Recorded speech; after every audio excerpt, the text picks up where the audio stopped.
Olá, bom dia, que Deus abençoe a sua vida e a sua linda família. Eu gostaria também de estar abençoando a sua vida com uma meditação rápida, mas muito importante para este dia.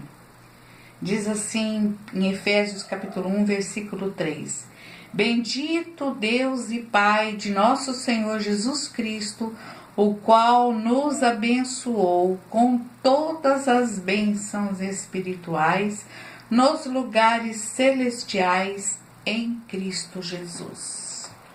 Deus nos abençoou. A palavra abençoar quer dizer dar benefícios divinos. A bênção, portanto, é um favor divino. A Bíblia diz de um homem que negociou a sua bênção. Este homem foi Esaú. O que está faltando para mim e para você está nas mãos de Deus. Por isso devemos olhar para Deus e gerar as nossas expectativas em Deus.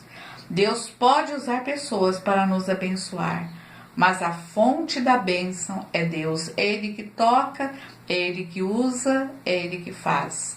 E a palavra diz que tudo que é bom vem das mãos de Deus.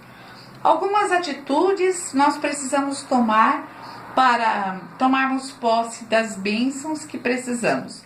Seja ela financeira, seja ela emocional, seja espiritual, seja de que origem for, tudo que nós precisamos, tenha consciência disso, está nas mãos de Deus. E eu gostaria de tomar como exemplo Ana, uma mulher abençoada. Uma mulher que tinha muitas bênçãos sobre a sua vida, mas tinha um problema que incomodava a vida dela. Porque ela era estéril, o próprio Deus havia cerrado a madre dela para que ela não tivesse filho. Mas Deus faz tudo com um propósito, disso nós não temos dúvida. Ana era uma serva do Senhor, ela era amada pelo seu marido. Este marido era sensível, tentava consolar nas horas difíceis, não humilhava ela, muito pelo contrário, animava ela. Mas o Senhor tinha impedido que ela gerasse filhos e por conta disso ela era muito humilhada, chorava, perdia o apetite, se sentia desprezada e assim por diante. Mas um dia ela tomou uma atitude e é sobre isso que eu quero falar com você. Eu não sei qual é a tua dificuldade, eu sei a minha.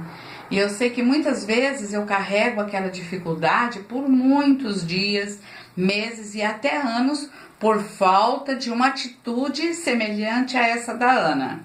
Quem sabe você faz parceria também comigo, você é uma dessas pessoas que tem se acomodado com o problema. E quantas vezes nós falamos o meu problema? Quando tu diz o meu problema, você está tomando posse que o problema é teu. A minha dor, a minha dificuldade, ou pior que isso, para mim não tem jeito. Então Deus não trabalha dessa forma quando nós pronunciamos assim. Deus não age na incredulidade, Deus age na fé. E às vezes a gente se acomoda e não toma uma atitude. Mas Ana nos ensina, aqui nesta palavra em 1 Samuel, que capítulo 1 em diante, que nós precisamos aprender com Ana. Tomar as atitudes que só eu e você podemos tomar. Ela é individual, é de acordo com a necessidade nossa. Então, a primeira atitude, diante do problema, ela queria muito um filho, ela se levanta.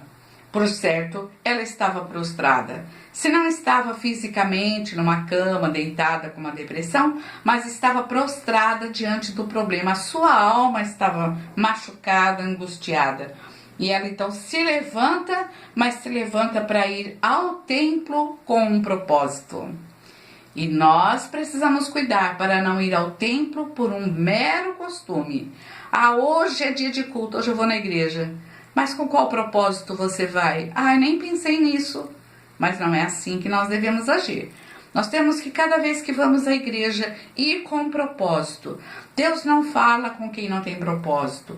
Deus não fala com quem não quer ouvir o que Ele tem para falar.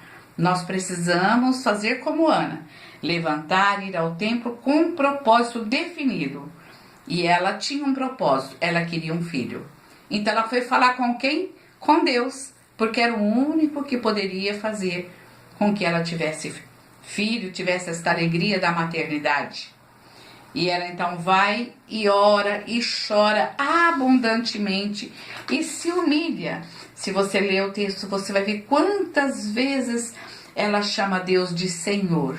Eu vejo muita irreverência na parte de muitos pregadores se dirigindo ou falando sobre Deus, chamando-o de você, você, você. Não, não é assim. Nós temos que reconhecer que Ele é Senhor. Nós sim somos você. Então ela vai aos pés do Senhor, ela chora, mas ela é clara no seu propósito de oração. Ela não dobra os joelhos para conversar, para trocar ideias com alguém, para ficar ali de joelho apenas, só o joelho, mas a boca falando outras coisas, que eu acho isso um tremendo de um fingimento. Nós, quando dobramos o joelho, nós temos que fechar os olhos para que nada nos distraia e falarmos com Deus. E ela fez assim. E nessa oração ela foi muito clara. E a Bíblia diz que ela perseverou diante de Deus em oração. Ela tomou a decisão: não saio daqui enquanto tu não me abençoares. Tanto é que quando o sacerdote Eli olha e vê apenas os lábios dela se mexendo, porque a oração era silenciosa, o Eli fala: até quando você vai estar embriagada? O sacerdote Eli era uma espécie hoje em dia de pastor, era o líder religioso. Imagina, você vai para a igreja numa angústia tremenda, você está ali chorando porque você está humilhada e você tem um sonho a realizar e não consegue, e você toma atitude: não, eu vou para a igreja, eu vou falar com Deus, e de repente você chega na igreja e o pastor fala: mas até quando você vai estar embriagada? Então isso foi uma provação muito grande para Ana, mas Ana estava decidida. A bênção não vinha do sacerdote Eli, mas a bênção vinha de Deus. E não era Deus que estava falando assim com ela, era o homem que estava na carne. Mas a oração de Ana, apesar de silenciosa, ela era objetiva e ela era com quebrantamento. A oração de um coração quebrantado, essa tem resposta. Mas ela ficou ali até que, quando ela ouve esta palavra negativa desse sacerdote, ela não se exaspera, ela não fica brava, ela não levanta e sai, não, ela estava decidida: haja o que houver, Deus dará para mim a vitória. E ela então se humilha: não, a tua serva não está aqui, não bebeu bebida forte até agora, nada disso. Eu sou uma mulher angustiada de espírito. E por causa das minhas dificuldades eu estou aqui clamando a Deus. E aí o sacerdote, ele, tocado por Deus, libera uma palavra de vitória. E quando o sacerdote diz para ela: então seja feito conforme você pediu, ela agarra aquela palavra. Ah, como eu amo a palavra de Deus. Quando eu estou ouvindo a palavra de Deus, eu pisco porque preciso piscar, mas eu fico atenta porque eu sei que dali poderá vir uma palavra direcionada para mim, e eu, tomando posse, ela se materializará. Amados, a palavra é um poder extraordinário.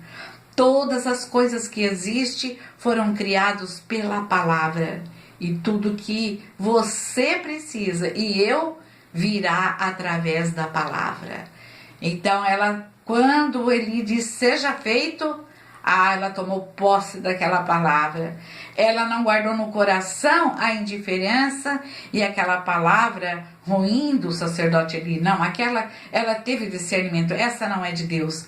Mas quando Deus fala através da boca do sacerdote, seja feito conforme a tua petição, ela fala: essa é de Deus, é com essa que eu vou para casa. E a Bíblia diz que ela se levantou e foi para casa, e o seu semblante já não era o mesmo. Olha que maravilha! Ela creu, falou: não, essa é de Deus, essa veio direto para mim, e ele é um homem de Deus, constituído por Deus, foi usado por Deus, e eu já estou de posse da minha bênção. E a Bíblia diz que o semblante mudou. Não mudou porque ela já estava grávida ou porque a criança estava nos braços, não, mudou só pela palavra liberada a ela. Antes era uma mulher infrutífera e triste, mas depois desta palavra liberada, ela era uma mulher fértil e alegre. Ela orou e Deus respondeu. Ela fez um voto e cumpriu. Apenas uma atitude mudou para sempre a vida de Ana.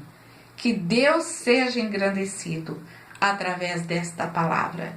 Que eu e você não fiquemos aí passivamente com as nossas dificuldades, mas sigamos o exemplo de Ana, tomando atitudes diante de Deus em prol daquilo que nós precisamos. E tudo aquilo que eu e você precisa estiver em linha com a palavra de Deus, você pode ter certeza que Deus fará. E não fará apenas aquilo que eu peço, porque Deus deu mais 5 filhos para Ana. Ela pediu 1, Deus deu 6. Porque lá em Efésios capítulo 3 e versículo 20, diz que ele faz além, ele é poderoso para fazer além daquilo que eu estou pedindo ou pensando. Você pode sentir o poder desta palavra neste dia. Não sei que hora você está ouvindo, se é de manhã, se é tarde, se é à noite, mas eu sinto o poder e a unção desta palavra, que não é minha, mas ela é de Deus. Que Deus te abençoe. Vamos tomar uma atitude? Vamos sair do nosso comodismo, da nossa passividade? Vamos seguir o exemplo de Ana? O Deus de Ana é o nosso Deus. E o Deus que respondeu Ana responderá e fará infinitamente mais. Eu profetizo sobre isso, sobre esta palavra para a sua vida. Ele fará infinitamente mais, além daquilo que nós pedimos ou pensamos. Se o nosso coração se curvar diante dele com humildade, com mansidão, com reverência, mas com determinação. Deus abençoe você e tenha um dia maravilhoso na presença de Deus. Amém.